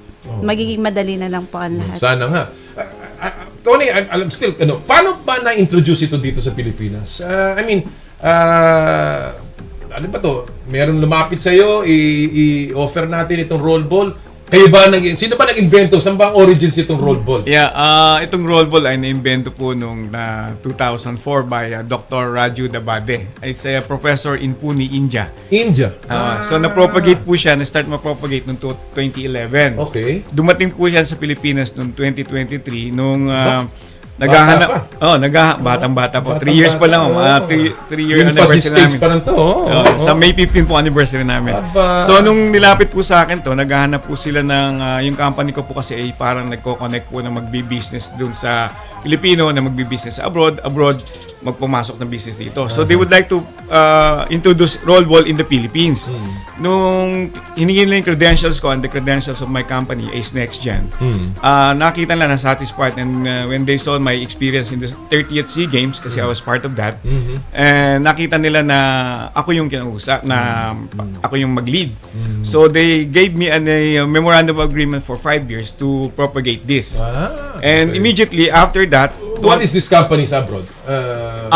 International Roll Ball Federation. Unite Federation International. Yes. Okay. And my company is a private consultancy company. Immediately after na set up po kagad. February signing, tapos May 15 na register na namin. Tapos ang una pong ginawa ko, naghanap ako ng mga roller skaters. Ito po, sila mga nauna. Si MJ yung kauna-unahan. Tapos the rest ay sumunod na. So every event na downhill, lahat ng mga event na pumunta ako, nag-join, pinopromote ko every now and then. And yun.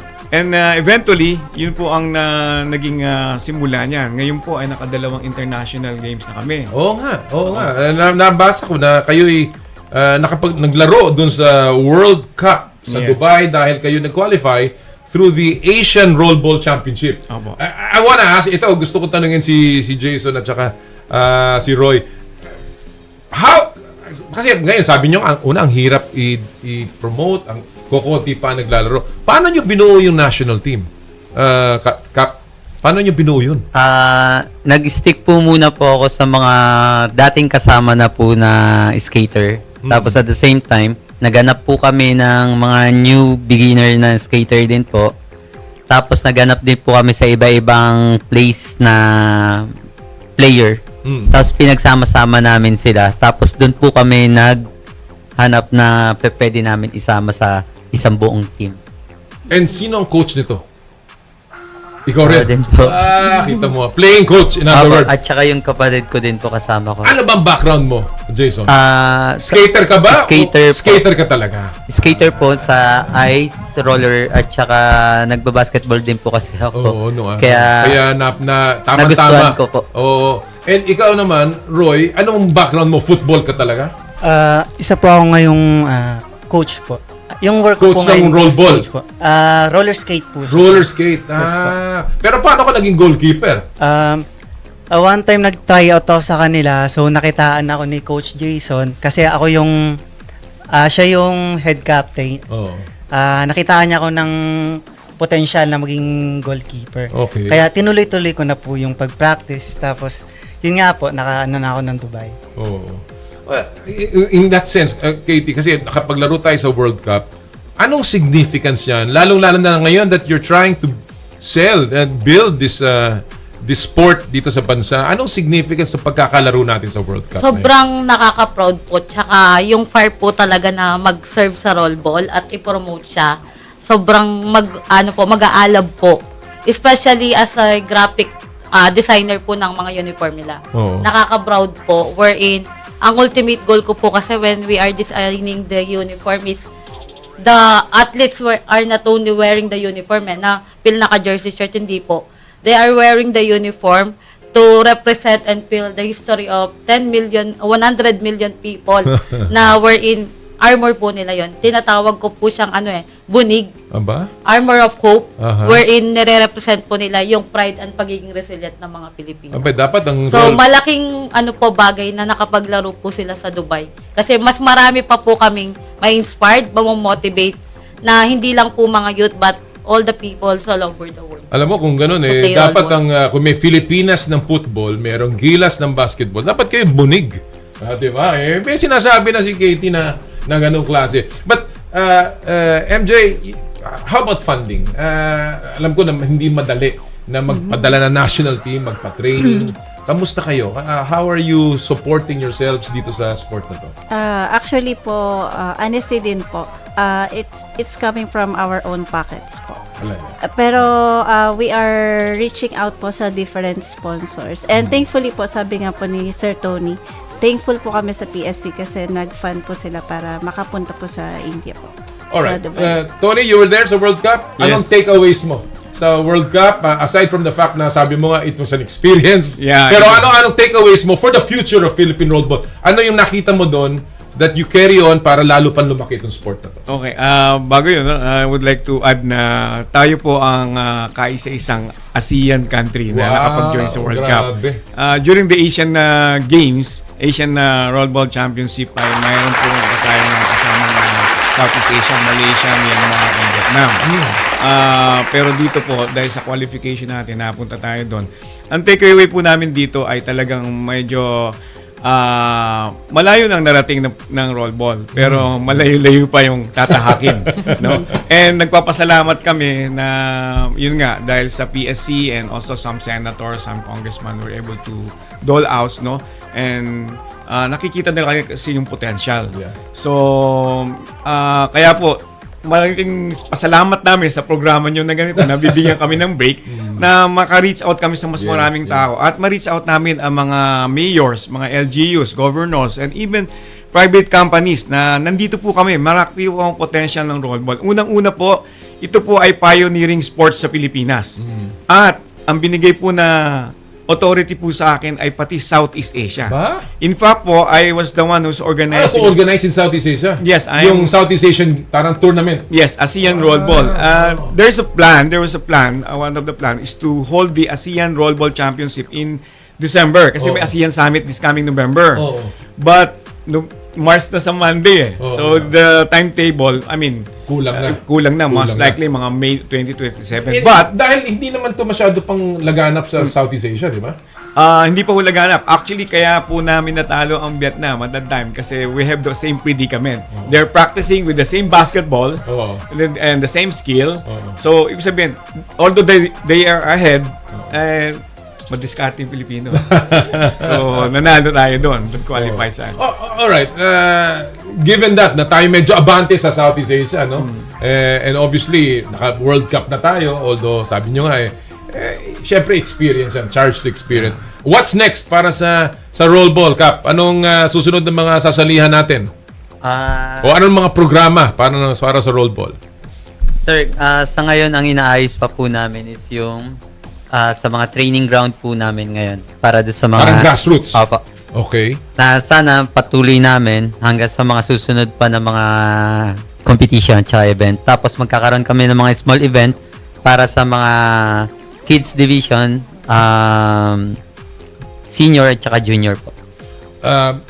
Ito ba eventually may chance ang mapasama sa Southeast Asian Games o Asian Games? Is that something na nasa plano ninyo, Tony? Yes, kasama po yan. Including yung unang-una sa local, no?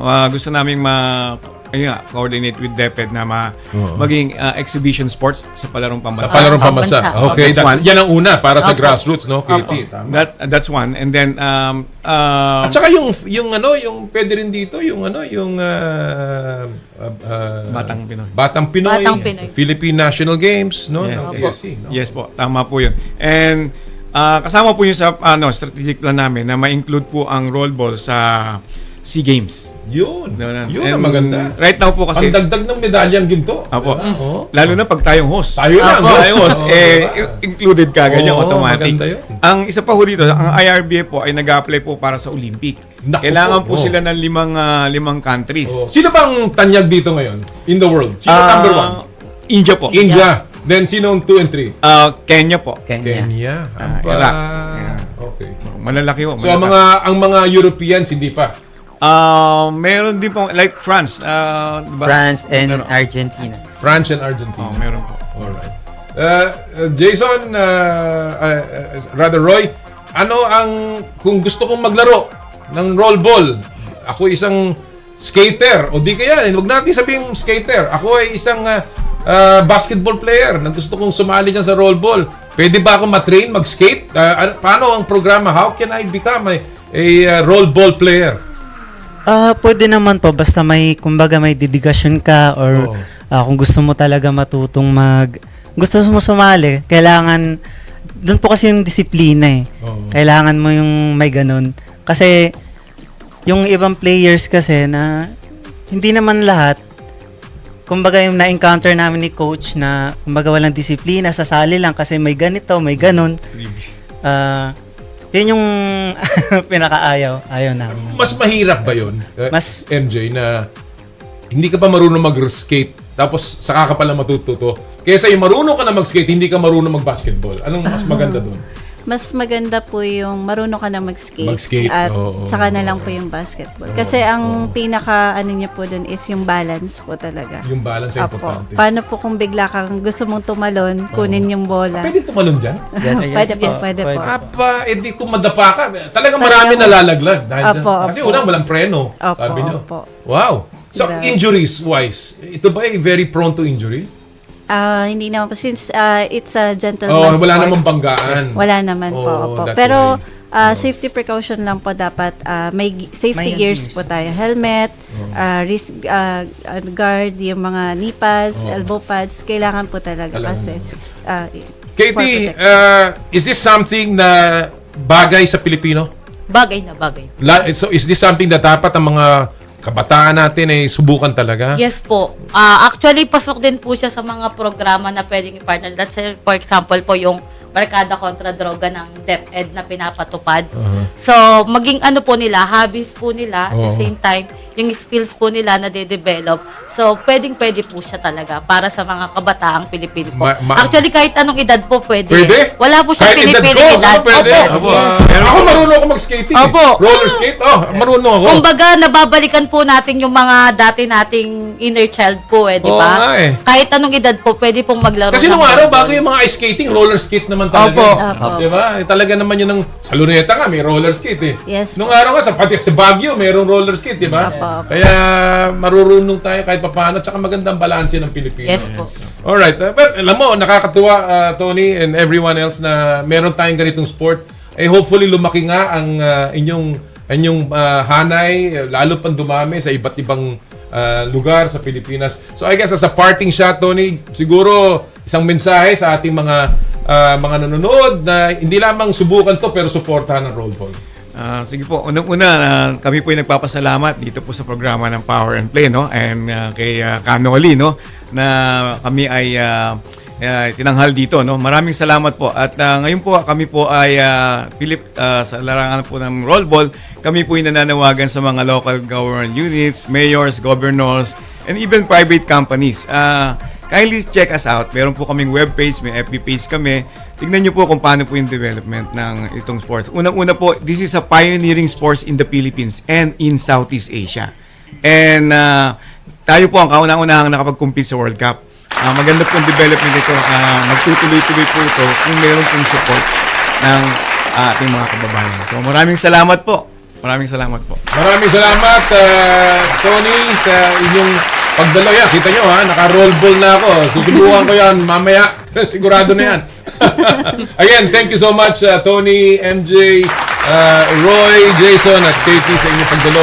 And supportan po natin hindi lang mga roll ball, kundi lahat ng mga sports na bago dahil hindi lang naman po basketball, boxing, ang ating volleyball, ang ating lalaroin. Marami pong pwede tayong salihan, and of course, sports is about nation building.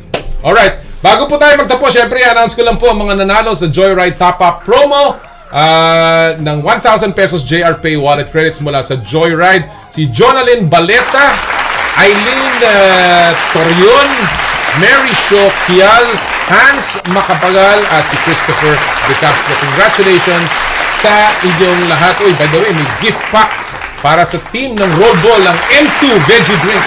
Mula kay Jojo Tamasi ang para sa inyo lahat. At Jo, supportahan mo yung roll ball. Baka pwede the M2 Veggie Drinks roll ball team. Why not? Alright mga kaibigan, thank you for joining us today. Magsama-sama po ulit tayo next week. At lagi po natin sinasabi dito sa Power and Play, tuwing Sabado, bawal ang masungit. At sa lahat po ng ating gawain, ad maiorem Dei Gloriam, all for the greater glory of God. Kami po ang 1PH, teleserbisyo para sa Pilipino. Susunod na po ang inay ko po. Happy Sports Weekend, mga kapatid! More power, more play.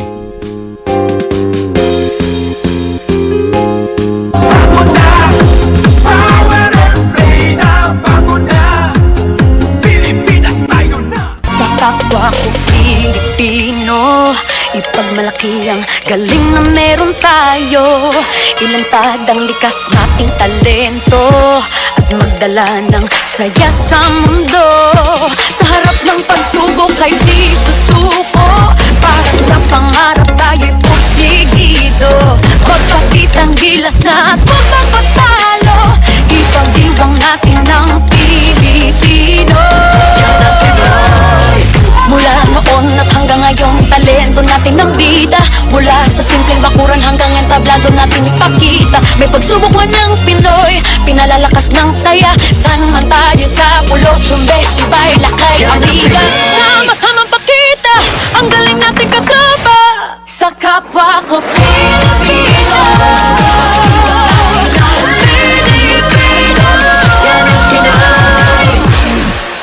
Power and Play was brought to you by Cherry Loom, ang yerong may aluminum. Cherry Tigo, love your journey.